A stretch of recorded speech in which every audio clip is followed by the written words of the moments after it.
Hey Mukul, thanks for taking the time today. Thank you, Mujtaba, for having us. No, it's our pleasure. ClassPlus is one of our most exciting companies in our portfolio globally, and certainly in India. ClassPlus, for folks who don't know, is the leading SaaS platform allowing anyone to teach classes online. The main focus, of course, at the start was coaching institutes and offline, taking offline tutoring online, if you will. To start, it'd be great to hear about just how you grew up and how you met your co-founder. I think, that's a pretty unique story and really ties into what you're building. Thank you, Mujtaba. I think how I met Bhaswat is a pure luck by chance story. This is 2022, so we've now known each other for 15 years. So like every child in India, we were also preparing for IIT without even knowing why we are doing that. So, and in India, like the tutoring industry is something which is very massive. So anybody who prepares for IIT, which is apparently one of the most competitive exams in the country, we also went into a coaching institute. That is where we met for the first time. And by the way, like the fact that we're building a business around coaching institutes today is purely serendipity. There's no backstory there. But yeah, we met in coaching institute in our IIT coaching institute. It did not really turn out well. Our coaching institute got shut down after 1 year, and the last 12 months we ended up just preparing with each other. And I think that is one thing which stuck around with us for a long time, because at the age of 17, when you're in not in a best of shape and you're still preparing for something really really hard, and you end up clearing it 1 year later, you essentially form a camaraderie with whoever you were with. And I think that is where Bhaswat and I began respecting each other massively. We still don't have mutual friends, we still don't drink out together, our families don't meet, but yes, this is our third startup together actually, to be very honest. And yeah, after that I went to IIT Roorkee, he went to Delhi College of Engineering, and yeah, from there on we just kept in touch. And one fine day in 2015, actually, he called me up and he said that he wants to start up. This was that time in India when everybody wanted to start up. So there was a very famous TV series that had come out which was encouraging people. It was called TVF Pictures, right? And when Basat called me up, I essentially thought that he was drunk. So I told him that, dude, let's go to sleep and I'll talk to you tomorrow morning, because I thought this is just one of those another beer conversations that he wants to start up, right? The beautiful fact is that the next morning he actually called up again and he said that, I'm serious, I want to start up. uh, the kind of camaraderie we had with each other, within 6 to 8 hours of that call we actually quit our jobs without even thinking what would the startup be, what space would be it, what name would be it, what is the product. We just wanted to be with each other, and we said that we'll end up figuring out something. Not very proud of the choice that I took at that time, but yeah, it was supremely impulsive, but yeah, it is what it is. And it's been like 6 7 years from that choice now. So yeah, that's actually how Bhaswat and I met each other. And the good thing was that he was working with Microsoft Education at that time, so he had a long stint of somewhere around 2.5 years with Microsoft. So he really understood the B2B EdTech space really well. I had zero idea, but I said that this guy, and we'll figure out something or the other. So yeah, I think it's a classic serendipity case, nothing else. And so what did you all start with, and how did you end up on ClassPlus, which I think was sort of Yeah, the third version of what you were trying to build? yeah, I think I don't even remember the number of pivots we have made. Like I think this was the only model that we had not tried. So that's the easy way of putting how we stumbled onto ClassPlus. But I think over the first few quarters and years of when we were just exploring the education space, I think what we realized was that in India, educators and these small scale coaching institutes, they have a lot of local trust, right? They're like hyper local champions. They've been running their entrepreneurial setups for years, centuries now, and like there are they are the superstars of every locality here and there, right? And we said that we noticed that how every so-called edtech solution is essentially trying to disrupt these educators and take them out of business. We believed in the power of tech for good. Like, we are big believers of tech for good, and we said that these are like skilled SMBs, skilled entrepreneurs who are like putting their life on the line and running their coaching institutes every single day. Technology does not, like, they do not deserve to be wiped off by technology, right? And that is when we took a very counterintuitive choice. I think we were the first we're the first product in the country, one of the first who actually built something for teachers. And we said that in India, there can be two kinds of companies. One which try to, let's say, eliminate the teachers and the local, like so-called gurus, and the other who try to empower them and take them digital, help them expand beyond their geographies and build a brand for themselves. So it was a classic David versus Goliath fight. And we said that we don't want to become another Goliath, right? We essentially want to empower these Davids, and let's see how they end up using technology to grow themselves with this single thought, as with this single line of DNA. We essentially began ClassPlus, and we said that we'll make a software suite for these people who will essentially use them to solve their lives and make teaching really easy, make all the ancillary work really easy, and on top of that, tomorrow they can actually sell content.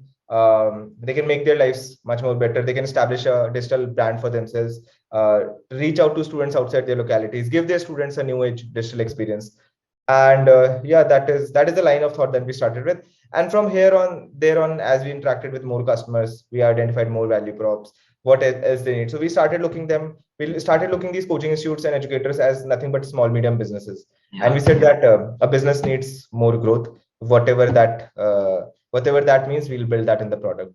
So we really decluttered ourselves. It really helped that we were not very knowledgeable. We still aren't very knowledgeable, but it really helped that we were very, how do I say, very naive and young when we started this up. So we did not have to unlearn a lot of things. We just went in with the flow, some common sense, some customer conversations, and we said that let's keep trying. So yeah, it's a little different from what they teach you in textbooks, but yeah. To take a step back, could you just talk a little bit about what the academic landscape looks like in India?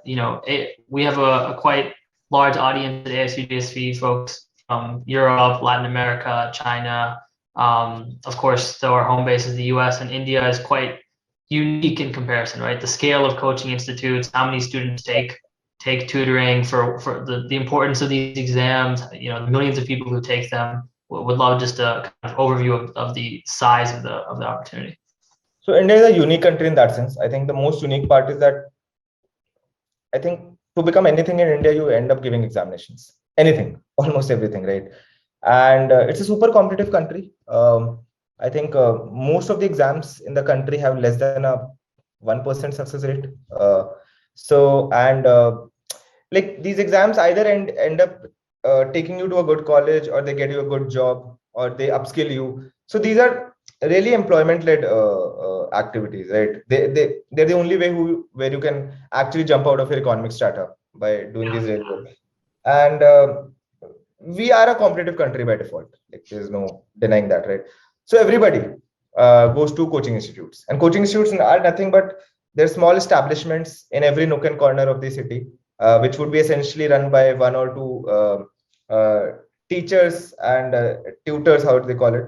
And these educators are very special. Like apart from just being educators, they are also the center owners. They manage the entire accounts. They do all the marketing. They're like full-time entrepreneurs, right?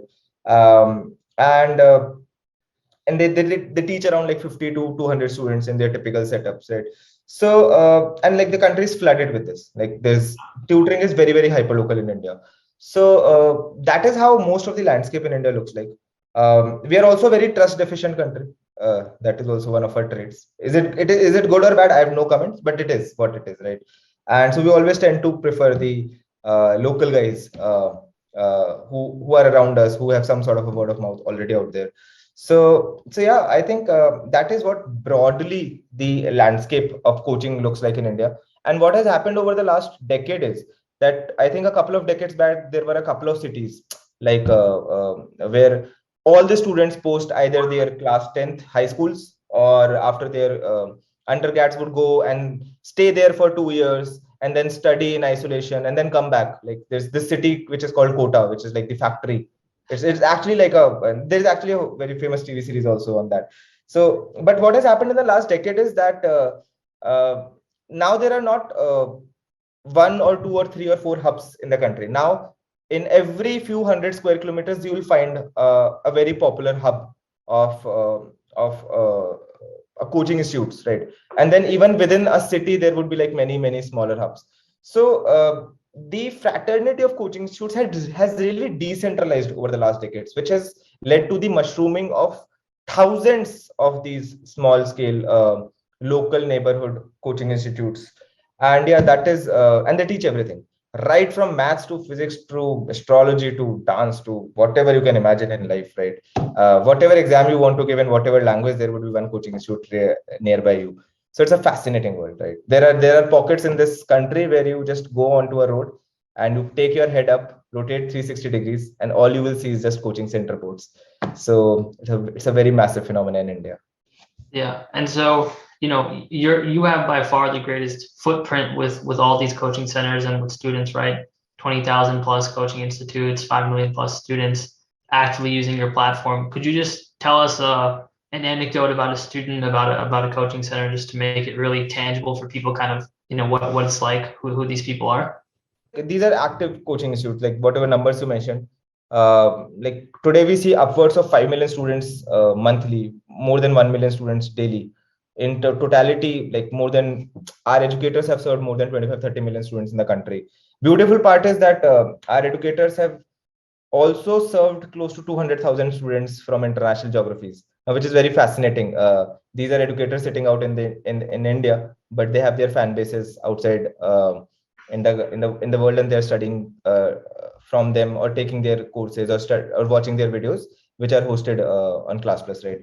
So, and I think these like there are thousands of success stories. For example, I this is a very actually it's a very inspirational story. So there was an educator who actually we were couriering something, and he comes from a very tier 4 city, right? And we asked him, what is your address? So he just gave us the name of his name, and he said that and the city name. And we said, but how are we going to find you? Because we have just given, like, he just told me that I am Mujtaba from, let's say, California. You can't find that, right? It's hard. And then we asked him that, like, how will we find you? He said, we are a very small village of 20-25 families. So if you come, you will find us. It was okay till then. And then he sent us the next message that after I've begun using your platform, I've actually saved around 30,000 US dollars. And he said that next year I will purchase a house in the city, then I will give you my proper address. Now that story touched us, because it was something that somebody who did not have an address actually was dreaming about building a house because of all the progress that he had made in his student base using ClassPlus, right? Then there's another very famous customer of ours. Actually, like he used to teach like 300-400 students in the country, in his city, and he had been struggling for a long time. Then he actually started using ClassPlus, and one day he sent us a cake to office, and we did not know why. We called him up and we said, congratulations for whatever you sent it us, but what it is exactly for. He said that 2 years before I used to teach 400 students in my physical capacity. Today I completed teaching 40,000 students, which is 100x of what I used to do within 2 years. And earlier I used to be a 2-member team. Now I have 40 other teachers who are a part of my like my coaching institute. And Mustaba, like that is what we do. Like, so when somebody asks us what we do, this is what we are there for, and this is what really makes us happy. Because see, every product or every company that you look in the world, everybody can grow for themselves, right? But there are very, very few products in the world who essentially help other businesses and other entrepreneurs to also grow. And if we think that if we are able to, like, that if we are able to transform the life of 1 million entrepreneurs out there, I think it's a life worth spending, right? And that is one of the reasons I respect Shopify a lot also, right? So they've done exactly this. Like, they've made it possible for newbies and newcomers to essentially launch their online retail. This is what's very similar to what we want to do. We want to be that layer using which a lot of first time educators might also come online, and they will say that this is my preferred profession and I will end up upscaling and teaching more students and also make a good career for myself. So I think if we can transform the lives of 1 million other entrepreneurs, I think we would be happy, irrespective of the money we make or irrespective of the evaluations that we have.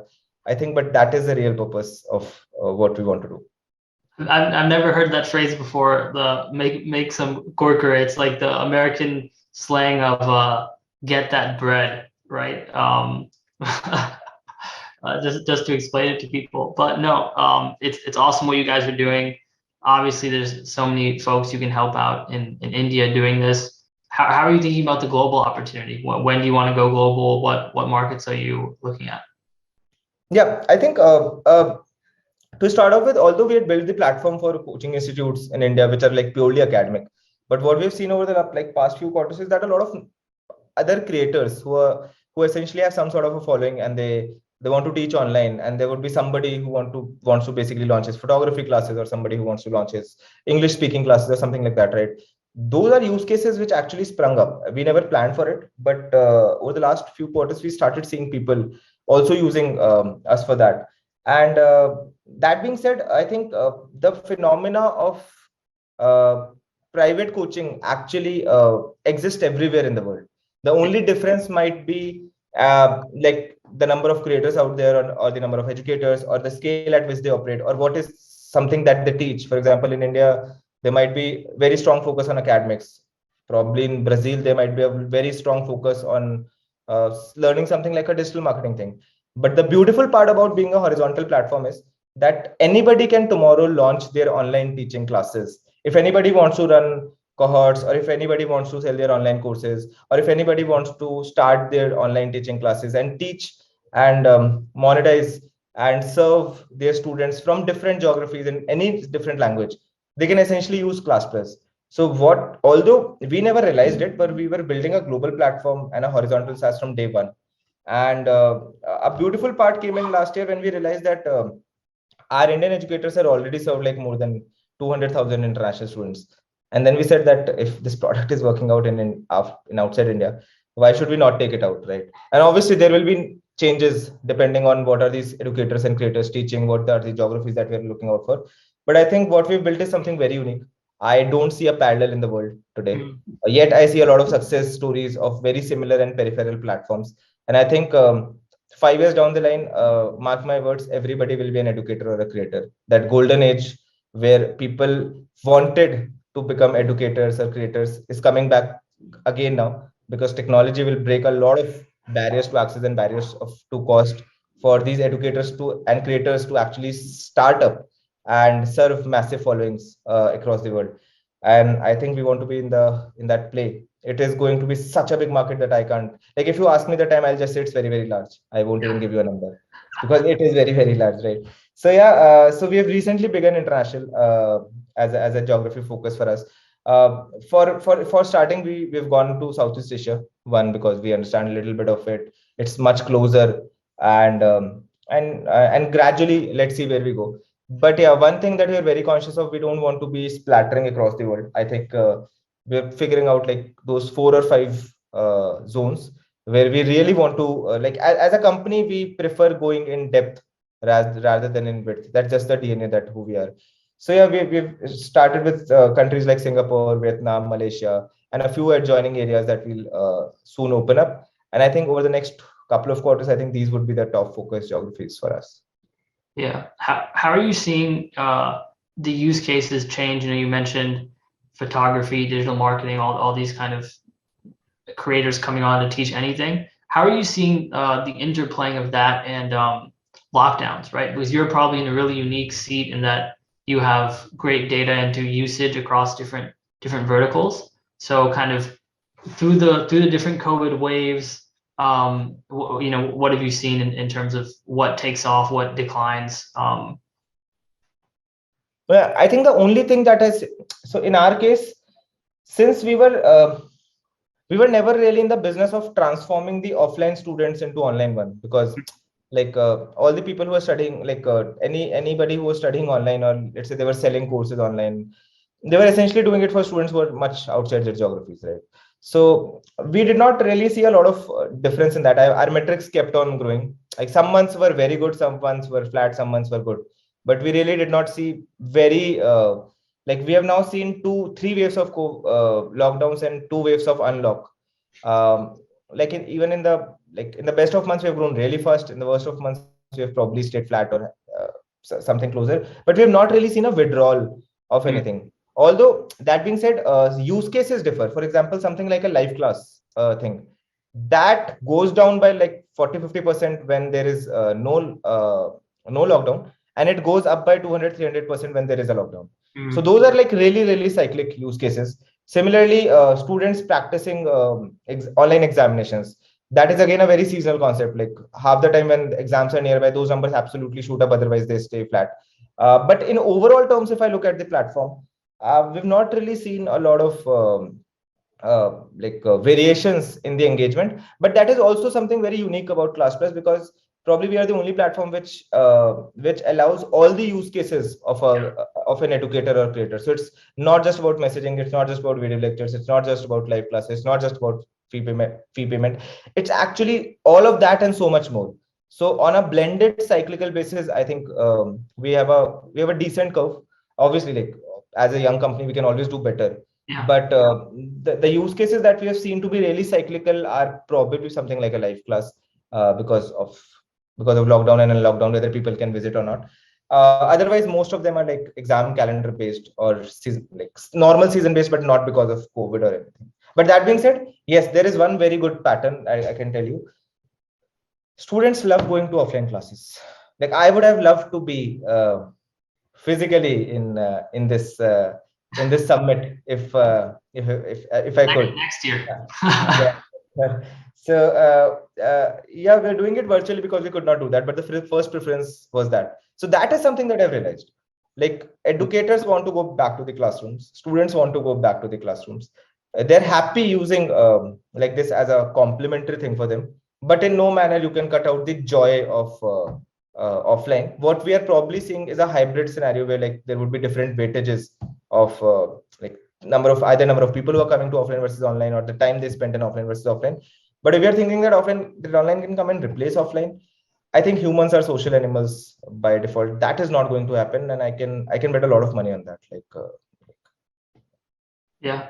And so, you're seeing all these use cases, you're understanding what happens offline versus online. How do you think about sort of brands and discovery of different creators or teachers, right? Do you ever want to get into helping a student find an institute or find a photography teacher? Is it about the individuals, or is it about the category or the name of an institute?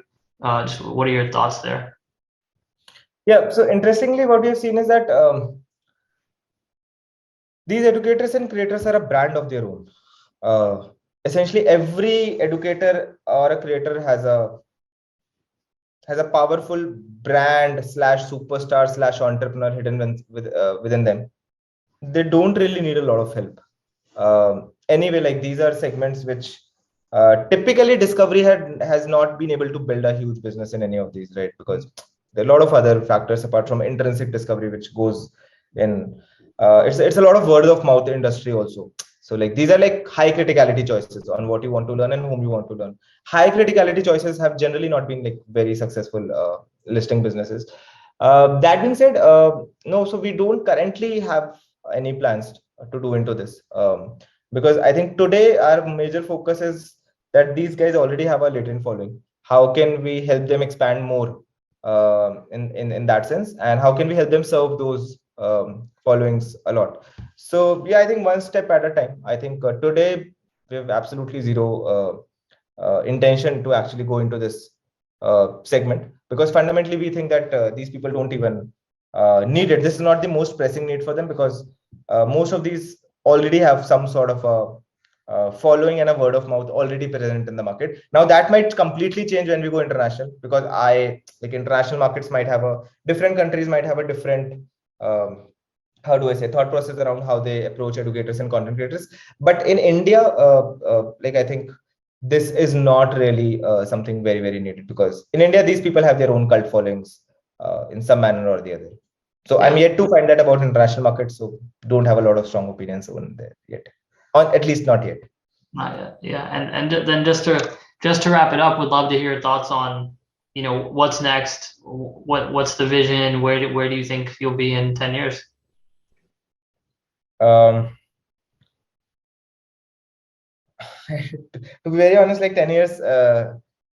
We could bring it down. We could bring it down to 5 years. I really get excited when I think 10 years, because I know that there is so much that will happen. But yeah, I think one thing that will be common is we want to be the default infrastructure on which like anybody launches their online teaching platform. I told you I really want to see the world in 5 years where becoming an educator or a creator essentially becomes a first choice profession. It's very fulfilling, Mustafa. I can't tell you that. If it can guarantee a good lifestyle to you, if it can be a tech enabled like fast growing business, I'm telling you, a lot of people would want to become educators and content creators. It's very satisfying at the end of the day, and but I don't see that as a preferred profession in the world today. So I think if we can solve the technological and the product part of it, where it becomes really easy for anybody to launch their online teaching businesses, make a good lifestyle for them, and yet enjoy the mental satisfaction and happiness of uh, adding some value to the end learners. I think that's a decent enough contribution to the world that we can make. And forget money and valuations and forget all of that. But in general, to the humankind, that's a good contribution that we can make. That is definitely something that we want to do over the next uh, half a decade at least. And I think if we do that well, like there's a very famous quote, and I really abide by it, that if we do that first principle well, I think the score will take care of itself, and the score can be anything about the size of the company. So I think that we're not chasing that; we are chasing an impact, and every other number will take care of it if we are able to empower educators and creators to launch their online teaching businesses seamlessly and successfully. So yeah, that's most about it. Absolutely. Thanks, Mukul. We look forward to being along for the journey and then seeing what happens. Thank you, Mujtaba. It's a great pleasure. We've been working together for the last 1 year or so. Thank you for all the contribution that GSV and every individual in your team has been doing for ClassPlus. Thanks a lot for that. Thanks, Mukul.